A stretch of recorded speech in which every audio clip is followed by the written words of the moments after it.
It's December the 1st. We're right in the middle of a nice cold snap here in northeast Arkansas, and it's the perfect time to be out looking for oyster mushrooms.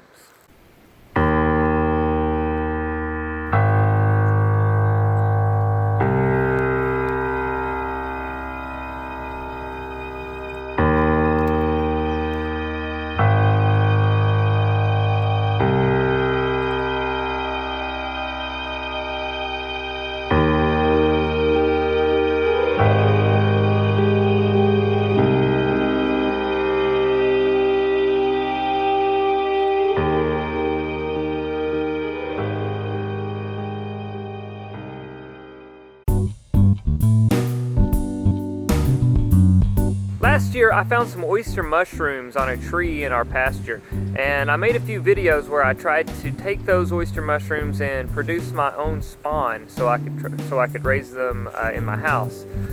Those experiments failed. It started off okay. I was able to take those mushrooms and get some good spawn started, but once I tried to spread that, I think I know a few things that I did wrong. I've been itching to try this experiment again, so I've been on the lookout for more oyster mushrooms. Pleurotus ostreatus is what I had last year.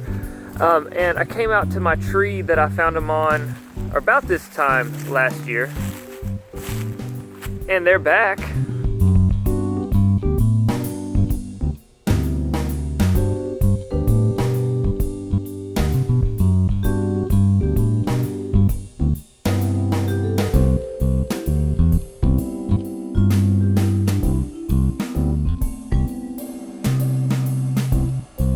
I'm gonna have to start calling this one my oyster tree.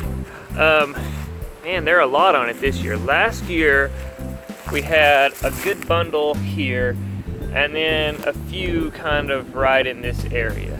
But this year you can see they've kind of spread almost all the way around it. And with the ones that I found last year, at first I wasn't very confident in my identification. It took me a little while to make sure that's what I had. And also at the time, we had cattle out here in the pasture, and so there was cow poop all over the place. And I just really didn't feel confident trying to eat those oyster mushrooms. But the ones that we have this year, there are a lot of them here, so I think we're gonna try eating a few of them. I'm gonna try preserving some of them, and I'm going to take a few and try and restart my my spawn experiment and see if we can't get some better results this time. And while I'm harvesting these oyster mushrooms, I want to do as little damage to the mycelial colony as possible. So instead of just ripping them off the tree, I'm going to take a decent knife and I'm going to cut them from the base. And if you look really carefully, really close up in there, you can see the white fuzzy part. That's the part that I want to leave intact. So we're going to take our knife and we're going to kind of cut right in here. And I think this is going to be our haul for the day. Some of these bigger mushrooms that were at the base of the tree, they're still a little waterlogged. We've had about 3 days of straight rain. So these are kind of waterlogged. I don't know how good they'll be for eating. I might just go ahead and use these for my spawn experiment. On some of them,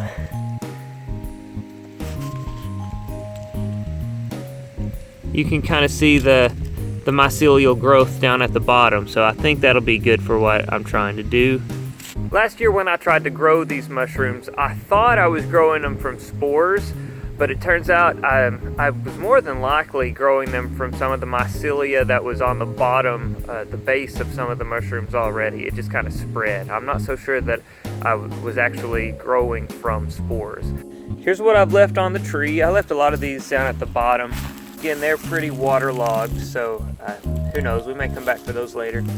And I've also left quite a few on the tree. I want to minimize the disruption to the fungal colony as much as I possibly can. So now it's time to take these into the house and get them all cleaned and prepped. I'm really not sure how to do that just yet, but I'm gonna hop on the YouTubes or the Googles or something real fast and figure out what I'm doing, and I'll be right back. I ended up bringing in about 7 pounds of mushrooms. Some of them look really good, and then Some of them were pretty waterlogged. I may not be able to eat those, but I might be able to use them to try to start some new mushroom spawn. And the specimen that I harvested from up higher on the tree trunk, you can see they look pretty clean. Like even the gills are clean, so they're not going to require too much, I don't think. But then the ones that I harvested closer to the bottom, they've got leaves all in them and a lot of dirt and pieces of tree stuck to the stem. So I'm going to have to do a lot of cleaning on those. Now the first thing that I want to do is just pull all of them apart, so I end up with individual mushroom caps. That's pretty easy to do on some of these smaller ones. I just kind of pull them apart with my hands. And then I'm going to try to cut some of the stem away, especially the parts that were attached to the tree and they still have a little bit of bark embedded in them. And then I want to make sure that I check the gills really well. You can see that these have really deep gills and they're good at holding on to bugs and pieces of dirt and stuff. So I'm going to take a toothpick and I'm going to clean out between the gills if there's anything big that I see. And then I'll just kind of gently run the water through some of the gills, make sure all the stuff is cleaned out of them. And you might even use a brush. I'm going to use, because it's what I have on hand, I'm going to use a really soft bristled toothbrush to kind of brush away dirt and stuff like that.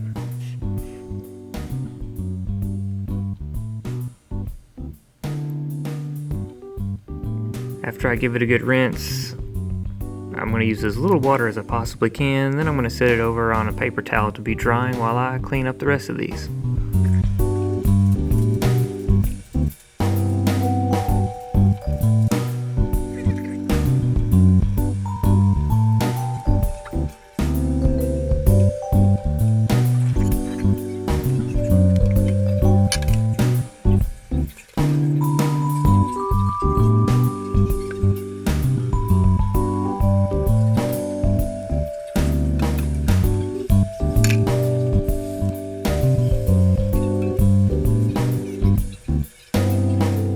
These larger ones, you can see they're pretty dirty. You got a lot of leaves and stuff growing in between the caps.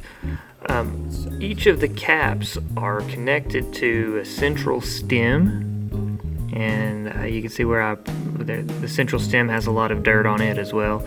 So what I want to do is peel each of the caps away from that central stem, and then we'll be able to clean them up individually.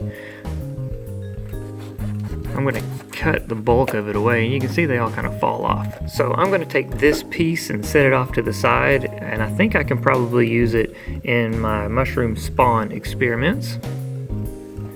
Now we're going to take the caps and we're going to try and get rid of a lot of the dirt that's on top. It's going to take a little more water to clean these up, and they're already kind of waterlogged, so I don't know if they'll be any good or not. So brush some of this stuff off here. Make sure we get the gills cleaned out really good. Alright, let's set that off to the side. Now this one is very waterlogged, and you can see it looks like some mycelia growing close to the base of it. I'm just going to toss this one. Again, I might set it off to the side and try to use it to start some new spawn later on, but I'm definitely not going to try to eat that. And we're finished cleaning all of them up. I'm going to let them sit here on these paper towels to dry for a little while, and then we'll come back later on and put them in some paper bags and stick them in the refrigerator. But in the meantime, I've got a mess to clean up.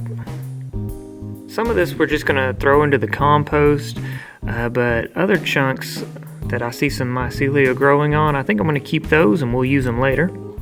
Now we're back. I've had these sitting out for, I don't know, probably 2 or 3 hours, so they're nice and dry for the most part. There are still a few that are kind of waterlogged. I'm going to take the drier ones and I'm going to put those all in a paper bag together. The paper bag will help to kind of absorb some moisture as they sit in the refrigerator. For some of them that are a little more waterlogged, I'm going to put some napkins or some paper towels down into the paper bag to help absorb some of the extra moisture that might come out of these. I don't know, they may not even be any good by the time I get back around to doing anything with them. But we're going to give it a try anyway. I've put a few of them down in the bottom of the bag. I think I want to layer in another paper towel just for extra moisture absorption. And this is what I ended up with. I've got about 5 bags of mushrooms, along with a couple of more bags that I'm going to try to use for my spawn experiments. We'll put these in the refrigerator, and they should keep for about a week or so, which is good because it might be a little bit before I get a chance to get back to them. So this has been my first time harvesting and cleaning oyster mushrooms. In hindsight, I probably used maybe a little too much water. I know there are some people out there who would argue that you shouldn't use any water with mushrooms, but man, I really wanted to get all the dirt and the bugs out of the gills, so I did what I had to do. Maybe next time I'll go a little lighter on it though. I've had these things in the refrigerator for about 24 hours, and as you can see, they still look pretty good. The bags that had the mostly dry mushrooms, they all look really good. The bag that had the kind of waterlogged mushrooms, I can feel that the bag is kind of damp. Yeah, those don't look quite as nice, do they?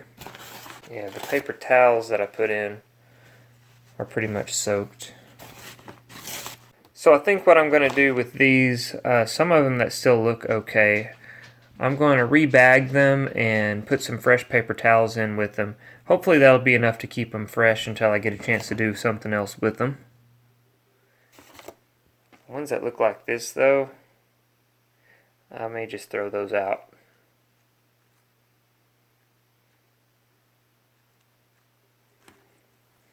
But I don't know. How do you think I did? Let me know in the comments. Did I do the right things with these mushrooms? Are there any things that I should have done differently? And also, if you have any good recipes that these mushrooms would work for, add those down in the comments as well. But anyway, hopefully you've enjoyed this video. If so, give us a thumbs up. Don't forget to subscribe and ring the notification bell so you'll know when to be back for more daily, sustainable living.